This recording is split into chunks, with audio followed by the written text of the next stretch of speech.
தெளிவாக என்ன சொல்லப்பட்டதுன்னு சொன்னால், அங்கே உடல்களை தேடணும் அவசரப்படுத்தணுங்கிறதுக்காக அமெரிக்க அதிபர் அதை சொல்கிறாரே தவிர மீண்டும் ஒரு யுத்தத்தை தொடங்குவதற்கோ அப்படியான ஒரு மிரட்டலுக்கோ அந்த வார்த்தைகளை அவர் சொல்லலை என்பதையும் தெளிவுபடுத்தியிருந்தாங்க. ஏன்னா இப்போ அமெரிக்க அதிபரை பொறுத்தவரையில் பெஞ்சமின் நெதன்யாகுவை சமாதானப்படுத்துறதுக்காக வேண்டிய ட்வீட் போட வேண்டிய நிலையில் அவர் இருக்கிறாருங்கிறதையும் இந்த மாதிரியான செய்திகள் தெளிவுபடுத்தக்கூடிய நிலையில் இந்த பிள்ளையையும் இன்னைக்கு அவங்க கைது பண்ணியிருக்கிறாங்க. இதுக்கு என்ன காரணம்னு கேட்டிங்கன்னா எந்த காரணமும் கிடையாது.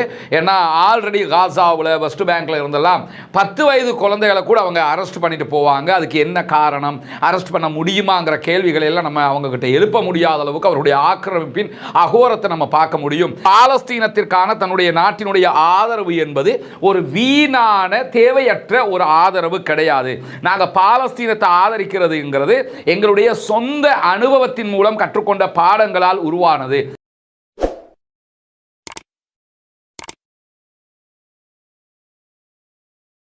அன்பிற்கினிய சகோதர சகோதரிகளே, நம் அனைவர் மீதும் ஏக இறைவனுடைய அமைதியும் கருணையும் உண்டாகட்டுமாக என்கிற உயரிய பிரார்த்தனைகளோடு பாலஸ்தீனத்தினுடைய காசா பகுதிகளில் இஸ்ரேலிய ஆக்கிரமிப்பு இராணுவம் நடத்தி வந்த யுத்தம் 2 ஆண்டுகளுக்கு மேலாக தொடர்ந்த நிலையில் தற்போது பாலஸ்தீனத்தில் அமெரிக்காவினுடைய தலையீட்டில் ஒரு யுத்த நிறுத்தம் மேற்கொள்ளப்பட்டிருக்கிறது. இன்றோடு 16வது நாளாக யுத்த நிறுத்தம் தொடரக்கூடிய சூழ்நிலையில் காசாவுக்குள் இருக்கக்கூடிய இஸ்ரேலிய ஆக்கிரமிப்பாளர்களுடைய பணைய கைதிகளின் இறந்த உடல்களை மீள ஒப்படைக்க வேண்டிய விதத்தில் பாலஸ்தீன விடுதலை அமைப்புகள் அந்த உடல்களை தேடிக்கொண்டிருக்கிறார்கள். ஏன்னா யுத்தத்தில் எங்கே புதைச்சோங்கிறது மிஸ் ஆகிற அளவுக்கு இடிபாடுகளுக்குள் சில இடங்கள் சிக்கி இருக்கிறது. அவற்றில் மீதி கொடுக்க வேண்டிய அந்த உடல்களை அவர்கள் தேடிக்கொண்டிருக்கிறார்கள் என்கிற செய்திகள் வருகிற இந்த சந்தர்ப்பத்தில் அமெரிக்காவினுடைய அதிபர் டொனால்ட் ட்ரம்ப் ஆசியான் மாநாட்டுக்காக மலேசியாவுக்கு வருகை தந்திருந்தார். வருகிற வழியில் கத்தர்ல எரிபொருள் தேவையை நிவர்த்தி செய்வதற்காக அமெரிக்க அதிபருடைய விமானம் தரையிறக்கப்பட்டது. அதனும் திடீரென்று இறக்கப்பட்ட ஒன்று கிடையாது. ஆல்ரெடி நம்ம கத்தர்ல தான் ஃபில் பண்றோம் என்பது அவர்களுடைய பிளான்ல இருந்தது. கத்தர்ல ஃபில் பண்ணும்போது கத்தர் அதிபரை அங்க வைத்து சந்திப்பது என்பதும் அவருடைய திட்டத்தில் இருந்த அடிப்படையில் கத்தர் அதிபரோடு ஒரு சந்திப்பு மேற்கொள்ளப்பட்டது. தற்போது நடந்து வரக்கூடிய விவகாரங்கள் தொடர்பாக அந்த சந்திப்பை எல்லாம் முடிச்சுக்கிட்டு அவர் நேரடியாக மலேசியாவுக்கு போனார். மலேசியாவில் அமெரிக்க அதிபர் டொனால்ட் ட்ரம்புக்கு எதிராக ஆர்ப்பாட்டங்களும் நடைபெற்று வந்த இந்த யுத்தம் தொடர்பாகவும் பாலஸ்தீனம் தனிநாடாக அங்கீகரிக்கப்பட வேண்டும் என்கிற கோரிக்கையை வலியுறுத்தி அந்த ஆர்ப்பாட்டங்கள் எல்லாம் நடைபெற்ற நிலையில் கம்போடியாவுக்கும் தாய்லாந்துக்கும் இடையில் நடைபெற்ற யுத்தத்தை தற்போது மலேசியாவினுடைய தலையீடு காரணமாக நிறுத்தப்பட்டிருக்கிறது. அந்த யுத்த நிறுத்த ஒப்பந்தத்திலும் அமெரிக்க அதிபர் டொனால்ட் ட்ரம்பும் கையெழுத்திட்டிருந்தார், அதிலே கலந்து கொண்டிருந்தார் என்கிற செய்திகள் எல்லாம் வெளியாகி கொண்டிருக்கக்கூடிய சூழல்ல மலேசியாவுக்கு போறதுக்கு முன்பதாக அமெரிக்க அதிபர் டொனால்ட் ட்ரம்ப் அவருடைய சோசியல் ட்ரூத் பக்கத்தில் ஒரு செய்தியை வெளியிட்டிருந்தார்.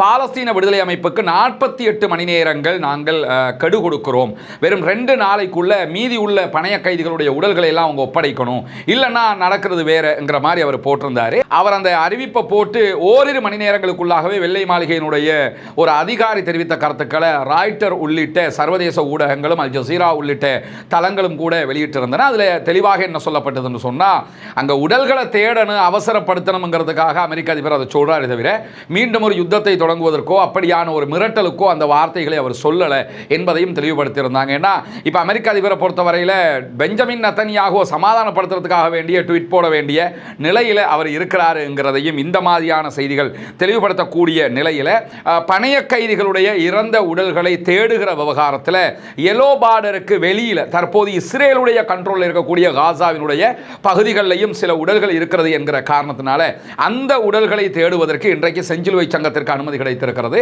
அவங்க அந்த ஏரியாவுக்குள்ள போவாங்க. அவங்களோட சேர்த்து ஈஜிப்டினுடைய நிபுணர் குழுக்களும் இணைந்து அந்த உடல்களை தேடுவார்கள். துருக்கியினுடைய நிபுணர் குழுக்களுக்கு அனுமதி கொடுக்க முடியாது என்று சொல்லி இஸ்ரேலிய ஆக்கிரமிப்பு அரசாங்கம் அறிவித்திருக்கக்கூடிய சூழல்ல இந்த உடல்களை தேடுகிற பணிகளும் மும்முரமாக நடைபெற்று வரக்கூடிய நிலையில் ஆக்கிரமிக்கப்பட்டிருக்கக்கூடிய மேற்கு கரை வெஸ்ட் பேங்க் பகுதிகளில் இன்றைக்கு 19 பாலஸ்தீன அப்பாவிகளை இஸ்ரேலிய ஆக்கிரமிப்பு அரசாங்கம் கைது செய்திருக்கிறது.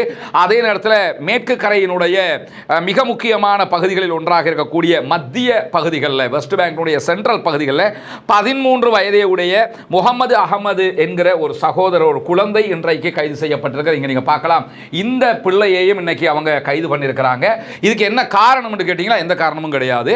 ஏன்னா ஆல்ரெடி காசாவில், வெஸ்ட் பேங்க்ல இருந்தெல்லாம் 10 வயது குழந்தைகளை கூட அவங்க அரெஸ்ட் பண்ணிட்டு போவாங்க. அதுக்கு என்ன காரணம், அரெஸ்ட் பண்ண முடியுமாங்கிற கேள்விகளை எல்லாம் நம்ம அவங்க கிட்ட எழுப்ப முடியாத அளவுக்கு அவருடைய ஆக்கிரமிப்பின் அகோரத்தை நம்ம பார்க்க முடியும். இப்படியான அநியாயங்களை தொடர்ந்து இஸ்ரேல் செய்து வரக்கூடிய நிலையில தான் இன்றைய தினம் இஸ்ரேலுக்கு எதிரான தென்னாப்பிரிக்காவினுடைய சர்வதேச நீதிமன்ற வழக்கில் தாங்களும் இணைந்து கொள்வதாக மலேசியாவும் பிரேசிலும் இன்றைக்கு அறிவித்திருக்கக்கூடிய செய்திகளும் வெளியாகி இருக்கிறது. நமக்கு தெரியும், தென்னாப்பிரிக்காவினுடைய அதிபர் இவர்தான் ரமபோசா அவர்கள், சிறில் ரமபோசா. பாலஸ்தீனத்திற்கான தன்னுடைய நாட்டினுடைய ஆதரவு என்பது ஒரு வீணான தேவையற்ற ஒரு ஆதரவு கிடையாது. நாங்கள் பாலஸ்தீனத்தை ஆதரிக்கிறதுங்கிறது எங்களுடைய சொந்த அனுபவத்தின் மூலம் கற்றுக்கொண்ட பாடங்களால் உருவானது. எங்களை கருப்பர்கள் என்பதற்காக கருவறுத்தார்கள், கொன்றார்கள், அழித்தார்கள். அந்த ஆபத்தில் இருந்து நாங்கள் போராடி மீண்டிருக்கிறோம். எப்படி நாங்கள் மீண்டோம், ஏன் மீள வேணும்ங்கிறதுலாம் எங்களுக்கு தெரியும். எங்களுடைய சொந்த படிப்பினை அதுவெல்லாம் என்று நெல்சன் மண்டேலாவினுடைய வழியில் வந்திருக்கக்கூடிய சிறில் ரமபோசா, சவுத் ஆப்பிரிக்காவினுடைய ஜனாதிபதி அவர்கள் சொல்கிறார்கள். எனவே எங்களுடைய சொந்த அனுபவத்தின் அடிப்படையில் தான் நாங்கள் பாலஸ்தீனத்திற்காக போராடி கொண்டிருக்கிறோம். இந்த வழக்கை எக்காரணம் கொண்டும் நாங்கள் ரிவோக் பண்ண முடியாதுங்கிறதையும் தெளிவாக சொல்லிட்டார். ஏன்னா இவங்க போட்ட வழக்கில் தான் பெஞ்சமின் நெத்தன்யாகு தேடப்படும் குற்றவாளியாக அறிவிக்கப்பட்டிருக்கிறார் என்பதையும் நம்ம புரிந்து கொள்ள வேண்டும். இதே நேரத்தில் இஸ்ரேலுடைய சேனல் 12 வெளியிட்டிருக்கக்கூடிய ஒரு செய்திகளில் பாலஸ்தீன விடுதலை அமைப்பை அழிச்சிட்டு தான் நாங்கள் ரிட்டர்ன் வருவோம் என்றெல்லாம் இஸ்ரேல் சொல்லிக் கொண்டிருந்தார்கள். ஆனால் எப்பொழுது யுத்தம் நிறுத்தமாகியதோ, எப்போ யுத்தம் முடிவுக்கு வந்ததோ அடுத்த கணமே பாலஸ்தீனத்தினுடைய ஆட்சியை பாலஸ்தீன விடுதலை அமைப்பினர் கைப்பற்றி இருக்கிறார்கள். யுத்தம் நின்றதற்கு அடுத்த நிமிடத்தில் இருந்து அவர்கள் தான் பாலஸ்தீனத்தினுடைய ஆட்சியாளர்களாக இருக்கிறார்கள். அங்குள்ள எல்லா வேலைகளையும் அவங்க தான் பண்றாங்கிறதையும் தெளிவாக பெஞ்சமின் நெத்தன்யாகுவினுடைய கையாலாகாத்தனத்தை அந்த நாட்டுக்குள் போட்டு உடைத்திருக்கிறது சேனல் 12 என்கிற இஸ்ரேலுடைய ஊடகம் என்கிற செய்திகளும் இன்றைக்கு வெளியாகி இருக்கிற அதே நேரத்தில் பாலஸ்தீன விடுதலை அமைப்பினுடைய தலைவர் ஹலீல் அல் ஹையா அவர்கள் இன்றைக்கு ஒரு முழுமையான காசா தொடர்பான விவரங்களை ஒரு பத்திரிகையாளர் மாநாட்டிலே தெரிவித்திருக்கிறார். அது நம்ம கவனிக்க வேண்டிய மிக முக்கியமான ஒரு உரையாக இருக்கிறார். அதில் நிறைய செய்திகளை ஹலீல் அல் ஹையா அவங்க சொல்றாங்க. பாலஸ்தீன விடுதலை அமைப்பினுடைய தலைவர் 2 ஆண்டு காலம் நடைபெற்ற யுத்தத்தில் ஆக்கிரமிப்பு இஸ்ரேல் எந்த விதமான அவர்களுடைய இலக்குகளையும் அடைவதற்கு தவறிவிட்டார்கள் என்கிறார். அது உலகமே சொல்லக்கூடிய ஒன்று தான். நாங்கள் காசாவுக்குள்ள போவோம், பாலஸ்தீன விடுதலை அமைப்பை அழிப்போம், அவர்களுடைய ஆட்சியை கைப்பற்றுவோம், எங்களுடைய பணைய கைதிகளை யுத்தத்தின் மூலம் மீட்டு கொண்டு வருவோம் என்ற 3 இலக்குகளை முன்வைத்து தான் காசாவுக்குள்ள அவங்க போனாங்க. இந்த 3 இலக்குகளையும் அவர்கள் அடையவில்லை. இஸ்ரேலிய ஆக்கிரமிப்பு கைதிகள் சில பேருடைய உடல்களை நாங்கள் ஒப்படைக்க வேண்டி இருக்கிறதுனால ஞாயிற்றுக்கிழமை, அதாவது இன்றைக்கு இஸ்ரேலுடைய எலோ பார்டருக்கு அடுத்து இருக்கக்கூடிய பகுதிகளில் தேடுதல் நடவடிக்கைகள் ஆரம்பிக்கப்படும் என்பதையும் அவர் சொல்லியிருப்பது மட்டுமல்லாமல் இதுவரைக்கும் 28 உடல்களில் 17 உடல்களை நாங்கள் ஒப்படைச்சிட்டோம். இன்னும் 11 பேருடைய உடல்களை தான் அவர்கள் ஒப்படைக்க வேண்டி இருக்கிறது. யுத்த நிறுத்தத்திற்கு 72 மணி நேரத்துக்கு பிறகு 20 இஸ்ரேலிய கைதிகளை நாங்கள் உடனடியாக ஒப்படைச்சிருக்கிறோம். எனவே எங்களுடைய அந்த யுத்த நிறுத்த நிபந்தனைகளை சரியாகவே நாங்கள் பூர்த்தி செய்து கொண்டுதான் வருகிறோம் என்கிற செய்திகளை சொல்லக்கூடிய பாலஸ்தீன விடுதலை அமைப்பினுடைய தலைவர் ஹலீல் அல் ஹையா அவங்க மேலதிகமாக என்ன சொல்றாங்கன்னு கேட்டா, யுத்தத்தை மீண்டும் தொடங்குவதற்கு பாலஸ்தீன விடுதலை அமைப்பு இஸ்ரேலுக்கு எந்த விதமான சாக்கு போக்குகளையும் விட்டுவிடாது. எப்படியாவது மீண்டும் யுத்தத்தை ஆரம்பிச்சிடணும்னு இஸ்ரேல் நினைக்கிறாங்க. அதுக்கு எந்த விதமான வாய்ப்பையும் நாங்கள் கொடுக்க மாட்டோம். அவ்வளவு கவனமாக நாங்கள் யுத்த நிறுத்த நிபந்தனைகளை பேணி கொண்டு வருகிறோம். அமெரிக்க அதிபர் டொனால்ட் ட்ரம்பை பொறுத்தவரை அவர் யுத்தம் முடிந்து விட்டது என்பதை தெளிவாக டிக்ளேர் பண்ணியிருக்கிறாரு. யுத்தம் முடிஞ்சிருச்சு என்று சொல்லி ஒவ்வொரு நாளும் அமெரிக்காவினுடைய அதிகாரிகள் அறிக்கைகளை வெளியிடுவதை நீங்கள் எல்லாரும் பார்க்க முடியும். எனவே இந்த யுத்தம் முடிஞ்சிருச்சு, திரும்ப ஆரம்பிக்கிறதுக்கு நெத்தன்யாவுக்கு வாய்ப்பு கொடுக்க மாட்டோம் என்கிறதுல தெளிவாக இருக்கிறாரு பாலஸ்தீன விடுதலை அமைப்பினுடைய தலைவர் ஹலீல் அல் ஹையா அவர்கள்.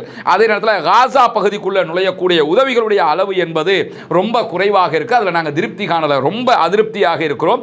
மத்தியஸ்த நாடுகளாக இருக்கக்கூடிய அமெரிக்கா, ஈஜிப்ட், துருக்கி, கத்தர் ஆகிய நாடுகள் இதற்கு தலையிட்டு முடிவு கட்ட வேண்டும் என்பதையும் கோரிக்கையாக விடுக்கக்கூடிய பாலஸ்தீன விடுதலை அமைப்பினுடைய தலைவர் டாக்டர் ஹலீல் அல் ஹையா அவங்க காசாவில் வாழக்கூடிய எந்த ஒரு நபராக இருந்தாலும் அவர்கள் இந்த காசாவினுடைய பகுதிகளை ஆள்வது குறித்து எங்களுக்கு எந்த பிரச்சனையும் கிடையாது என்பதை திட்டவட்டமாக சொல்லியிருக்கிறார். காசாவுக்குள்ள இருக்கிறவங்க தான் காசாவை ஆளணும். வெளியில இருந்து வருகிற டோனி பிளேரோ அல்லது டொனால்ட் ட்ரம்ப் அல்லது நெத்தன்யாகுவோ காசாவை ஆள்றதுக்கு நாங்கள் அனுமதிக்க முடியாது. காசாவில் இருக்கக்கூடிய யார்கிட்ட நிரந்தரமான ஆட்சியை கொடுங்க, அதற்கு நாங்கள் கட்டுப்படுவதற்கு தயாராக இருக்கிறோம். பாதுகாப்பு உட்பட காசா பகுதியினுடைய முழு நிர்வாகத்தையும் அனைத்து அதிகாரங்களையும் கூட அந்த நிர்வாக குழுவிடம் ஒப்படைப்பதற்கு தயாராக இருக்கிறோம். யார் ஆள்றாங்கிறது எங்களை பொறுத்தவரையில் என்ன முக்கியத்துவப்படுதுன்னு கேட்டால், காசாவில் இருக்கக்கூடியவங்க ஆளணும். காசாவில் இருக்கக்கூடிய யார்கிட்டனாலும் இந்த பொறுப்பை ஒப்படைங்க, எல்லாவற்றையும் அவர்களிடம் ஒப்படைப்பதற்கு நாங்கள் தயாராக இருக்கிறோம் என்று சொல்லி மிக தெளிவாக பேசி இருக்கக்கூடிய ஹலீல் அல் ஹையா அவங்க மேலதிகமாக என்ன சொல்றாருன்னா, காசாவை மீண்டும் கட்டி எழுப்புவதற்கு ஐநாவினுடைய நோக்கத்தை நாங்கள் பாராட்டுகிறோம், அதை எங்களுடைய எல்லா பிரிவுகளும் ஒப்புக்கொள்கின்றன. அதே நேரத்தில் தேசிய அணிகளை ஒருங்கிணைக்கும் விதமாக உடனடியாக காசாவுக்குள்ளேயும் தேர்தல் நடத்த வேண்டும் என்று நாங்கள் எதிர்பார்க்கிறோம். ஏன்னா தேர்தல் நடத்திட்டா யாராவது ஆட்சிக்கு வரணும்னா தெளிவாக மக்களுடைய தேவையின்படி அவங்க ஆட்சிக்கு வந்துடலாம். அதை தாண்டி நாங்கள் அத்தனை பேரும் ஒரே மக்களாக வாழுகிறோம், எங்களுக்கு ஒரே அதிகாரமும் ஒரே அரசாங்கமும் தான் வேண்டும். நாங்கள் அத்தனை பேருமே ஒன்று தான், எங்களுக்கு ஒரே அதிகாரம் ஒரே அரசாங்கம் தான் வேணுமே தவிர இரண்டு அதிகாரங்களோ இரண்டு அரசாங்கங்களோ எங்களுக்கு தேவையில்லை என்பதையும் சொல்லக்கூடிய பாலஸ்தீன விடுதலை அமைப்பினுடைய தலைவர் ஹலீல் அல் ஹையா அவங்க இஸ்ரேலிய ஆக்கிரமிப்பை கட்டுப்படுத்த ஜனாதிபதி ட்ரம்பை தவிர வேறு யாரும் இல்லை, அவரால் மட்டும்தான் அவங்களை கண்ட்ரோல் பண்ண முடியும். எனவே அவருடைய போங்கு மிக சூப்பராக இருக்கிறது என்று சொல்லி நான் விட்காஃப்டையும் குஷ்னர்டையுமே மிக தெளிவாக சொல்லிட்டேன். ஏன்னா உங்கள் நாட்டு ஜனாதிபதி மட்டும்தாங்க இவங்களை கண்ட்ரோல் பண்ண முடியும், இல்லைனா தலைதறிச்சு ஓடிடுவாங்கிறத நான் சொல்லிட்டேன் என்கிறத மேலதிகமாக சொல்லக்கூடிய ஹலீல் அல் ஹையா அவர்கள் தோஹா கத்தார் மேலே இஸ்ரேல் நடத்திய தாக்குதலும் இஸ்ரேலுடைய வரலாற்றில் ஏற்பட்ட மிக மோசமான இந்த யுத்தத்தினுடைய தோல்வியும் இஸ்ரேலுக்கு மிகப்பெரிய பின்னடைவாக மாறி இருக்கிறது. இஸ்ரேலுக்கு இந்த யுத்தத்தில் ரெண்டு தோல்வி, ஒன்று யுத்தமே தோல்வி, இரண்டாவது தோஹா கத்தார் மேலே அவங்க தாக்குதல் நடத்தினது என்பது ராஜதந்திர தோல்வியாக பார்க்கப்படுகிறது. ஒரு புத்திசாலியான பிரதம மந்திரி இப்படி ஒரு தாக்குதல் நடத்தியிருக்கவே மாட்டார். பெஞ்சமின் நெத்தன்யாகு எவ்வளவு பெரிய முட்டாளுங்கிறதுக்கு தோஹா கத்தார் மீதான தாக்குதல் தான் சாட்சியாக இன்றைக்கும் இருக்கக்கூடியதை நம்ம பார்க்க முடிகிறது. அதே நேரத்தில் எங்களுடைய ஆயுதங்களை பொறுத்தவரையில் இஸ்ரேலுடைய ஆக்கிரமிப்பு இருக்கிற வரைக்கும் எங்கள் ஆயுதம் எங்களிடம் இருக்கும். எங்களை அவங்க ஆக்கிரமிக்க நினைக்கிறாங்க, அது இருக்கிற வரைக்கும் எங்ககிட்ட ஆயுதம் இருக்கணுமா இல்லை, எங்களை ஆக்கிரமித்து நாங்கள் அடிமைகளாக இருக்க முடியாது.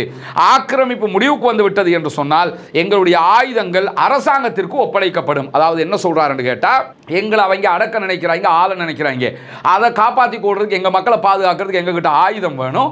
அதே நேரத்தில் நாங்கள் ஆயுதத்தை கொடுப்பதாக இருந்தால் எங்களை தனியாக தனி நாடு அறிவிச்சிட்டீங்கன்னா அரசாங்கத்தில் கையில் கொடுத்துட்டு நாங்கள் எங்கள் வேலையை பார்த்துட்டு போயிடுவோம். எனவே பாலஸ்தீனம் தனி நாடாக அங்கீகரிக்கப்படுவது மட்டும்தான் நாங்கள் ஆயுதத்தை கீழே வைப்பதற்கான நிபந்தனையை தவிர இஸ்ரேல் சொல்றதுக்காக எல்லாம் ஆயுதத்தை கீழே வச்சுட்டு போக முடியாது என்று சொல்லக்கூடிய பாலஸ்தீன விடுதலை அமைப்பினுடைய தலைவர் ஹலீல் அல் ஹையா அவங்க காசாவில் யுத்த நிறுத்தத்தை தொடர்ந்து எல்லைகளை கண்காணிப்பதற்கு எல்லை பாதுகாப்பு படையாக ஐநாவினுடைய படைகள் நுழைவதை நாங்கள் ஏற்றுக்கொள்கிறோம் அப்படின்னு சொல்லி தெளிவாக சொல்லியிருக்கிறாரு.